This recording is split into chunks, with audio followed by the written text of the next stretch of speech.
Yeah, because how long did it take you to get me out of bed this morning? I lost track, but I think you said 80 minutes. I remember looking at the phone after I was finally able to be responsible for my own awakeness. An hour and 20 minutes and the seconds just kept going. I always think of myself as a very groggy person in the morning. How am I the alarm clock? Hi everyone, welcome to another chapter of the Ginger Chronicles. I'm V. I'm Gaya. We are two chronically ill older sisters here to talk with you about spoons and everything related.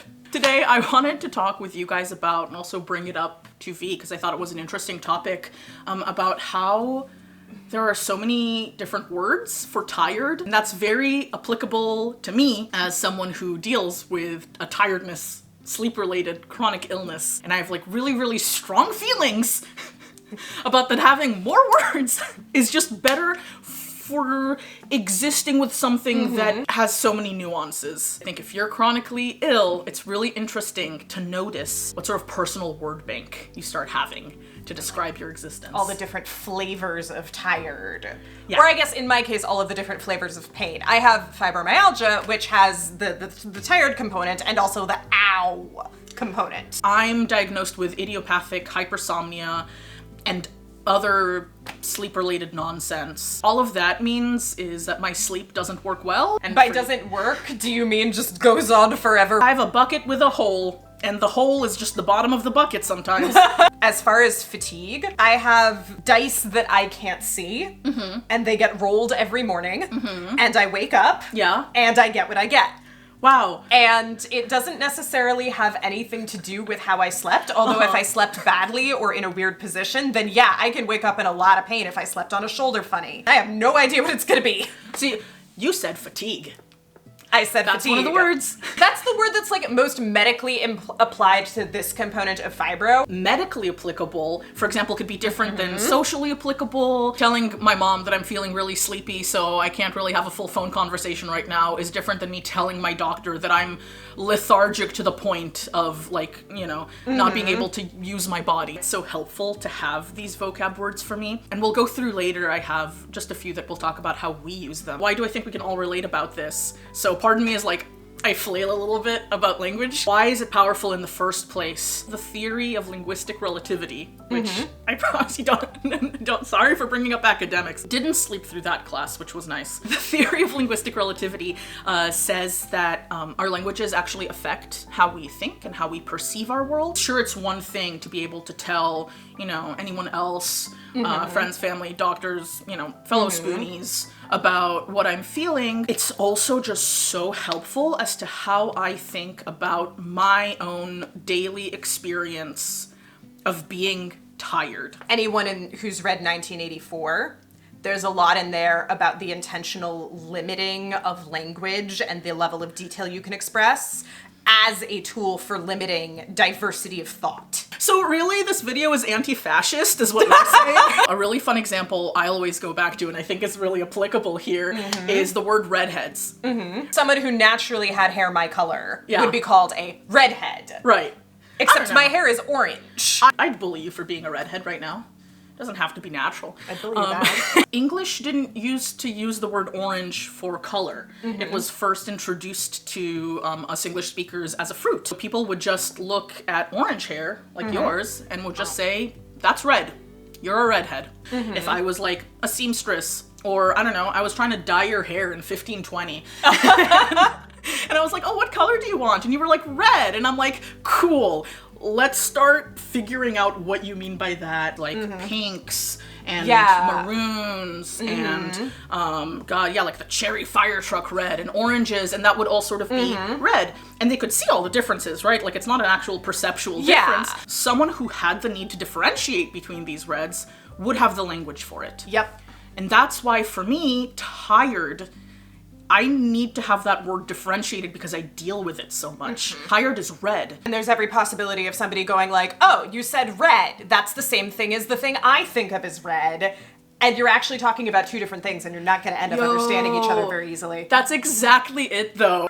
You actually bring to a point my ramblings. I'm so glad to be useful. So if I wake up and I'm like, okay, what sort of tired am I today? Then I can actually think about it in more detail, have different protocols maybe. If you're somebody who lives with all of the things contained under this umbrella of tired.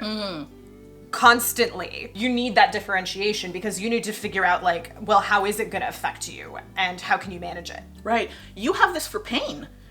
You have different words for pain, or even, I mean, you boil it down to people outside of the, you know, and with the numbers. I have so many different sensations that fall under the umbrella of pain. I don't know, a really, really intense fix-it massage. Most people would consider that painful.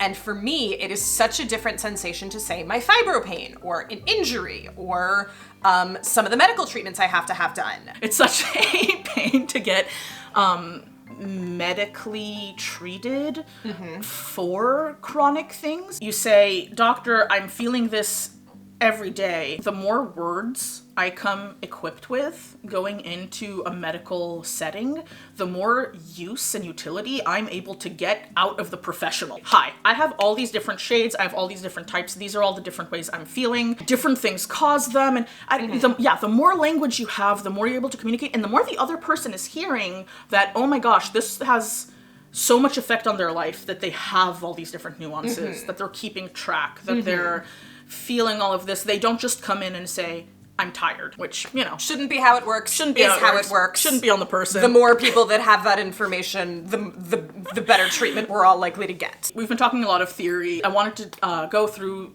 some specific words that I compiled that I found comes up in our conversation, and also I see a lot in literature about Let's put on our dictionary hats. You've heard them throughout this video too. It's tired, exhausted, sleepy, fatigued, and lethargic. What do they generally mean? What do they mean to us?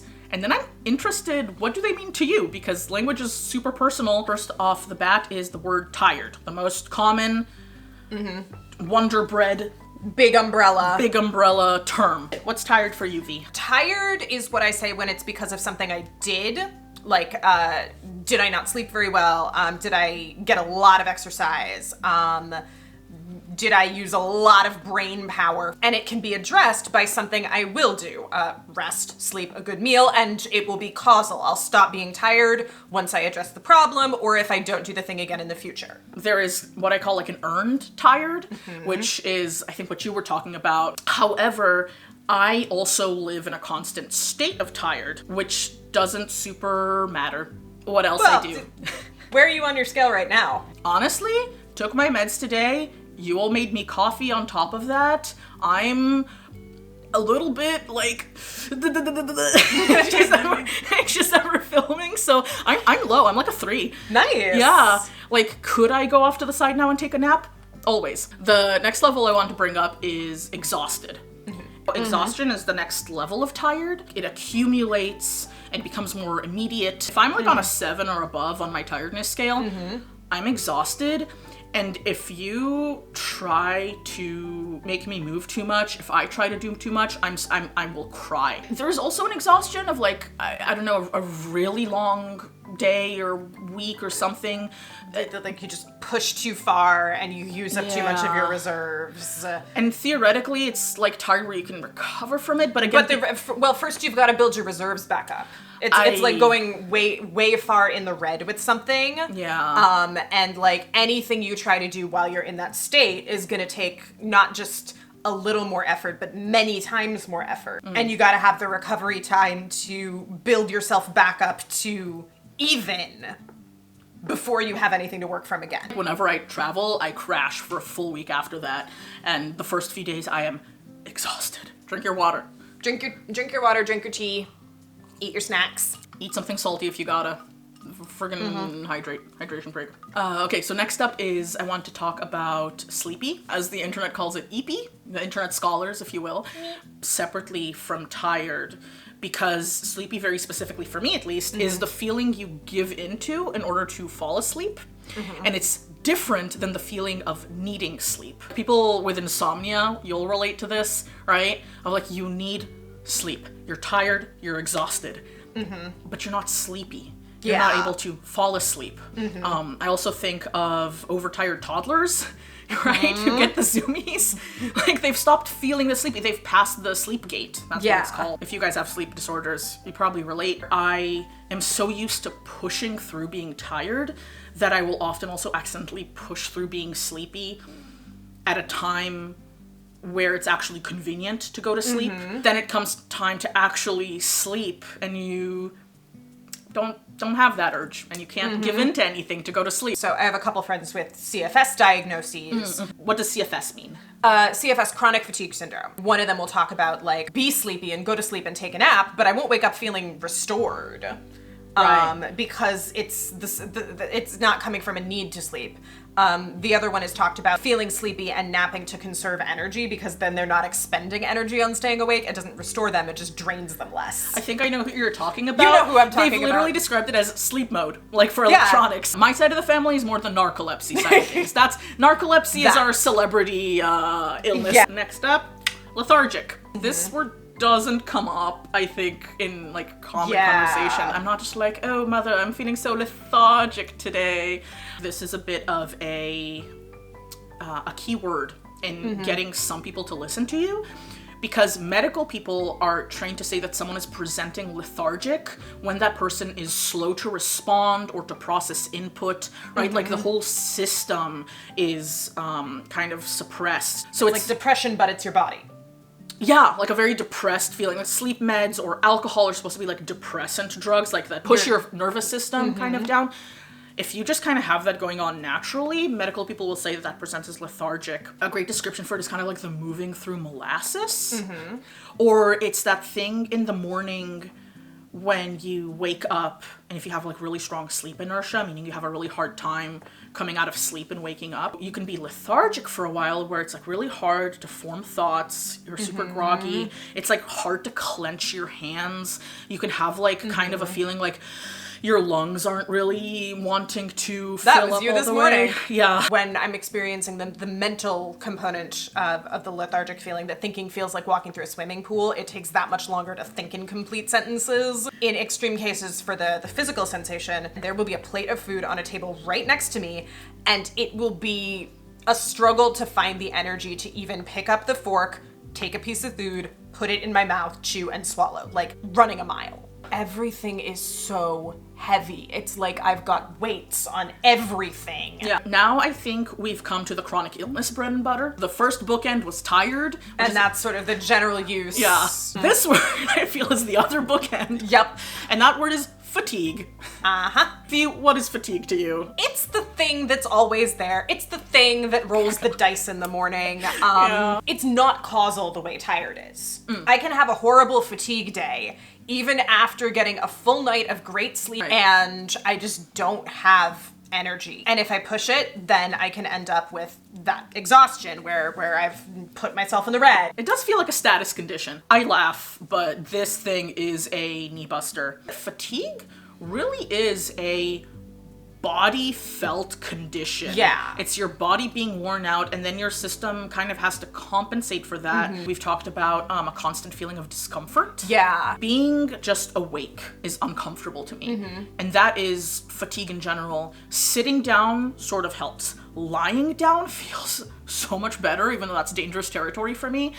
Closing my eyes, also. Entire body is just uncomfortable in any state that's on. For me, it's almost like more like muscle engagement and nervous system engagement. So for me, like sitting down helps, lying down helps. That's because I am physiologically not needing to use those muscles. Even the ones that I am right now using to keep my spine upright in this chair. Anything that's going on with your nervous system, it can be like the nervous system activation that is taking up so much energy. That can be where a lot of the fatigue comes from. And if you're very activated, then that's why it can be like, oh, well, I haven't really moved a lot today. Why am I so tired? Your nervous system is doing something. Yeah. Nervous system fatigue will also affect your thinking and your emotions. Be kind to yourself. That, if you feel like you're kind of constantly in a state of internal scream, that's tiring. It makes the concept of resting really weird. Maybe I'm lying down because it'll build up a little bit more energy, or because I need a break, but sometimes I'm lying down because nothing is going to make the fatigue improve, and I know that, but at least if I'm lying down, I'm in less discomfort. And that's really frustrating because I am not a person who likes to sit still. No, neither of us are. I'll be honest, I feel like this fatigue is a whole freaking video. Yeah, we could potentially do another video that was just a deep dive into fatigue. Yeah, what is fatigue? It feels very isolating sometimes to be amongst people without chronic illnesses. And I don't know, and I feel like sometimes there's just an extra bit of language that doesn't exist there, and my need for distinctions feels individualistic, I suppose.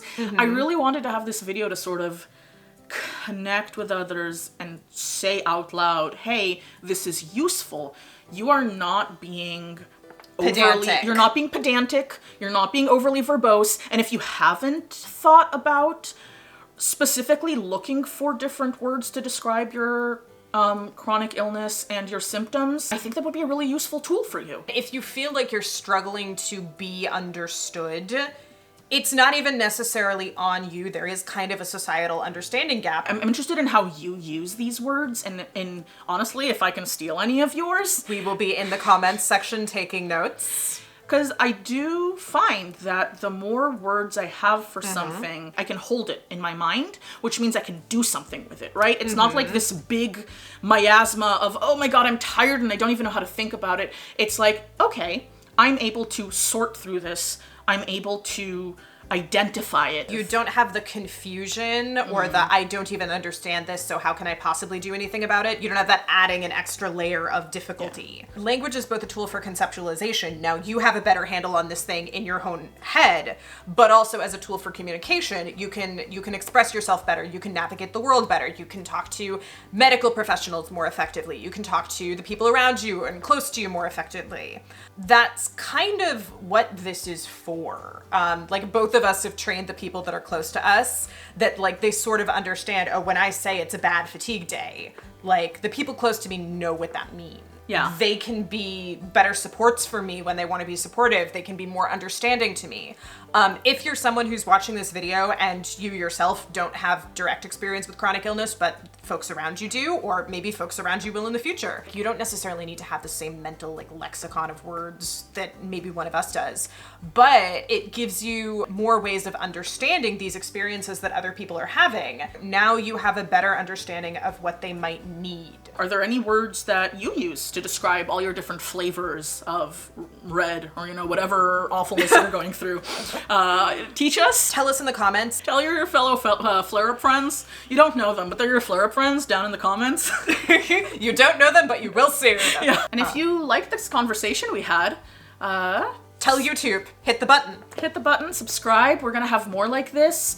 This was a topic that I really cared about today, so I kind of led the charge. But V... There will be days when I'm leading the charge. And sometimes we'll head into the darkness together. We have social media under the name Ginger Chronicles. We will put the details on the screen and in the description, and we will see you around the internet. Bye.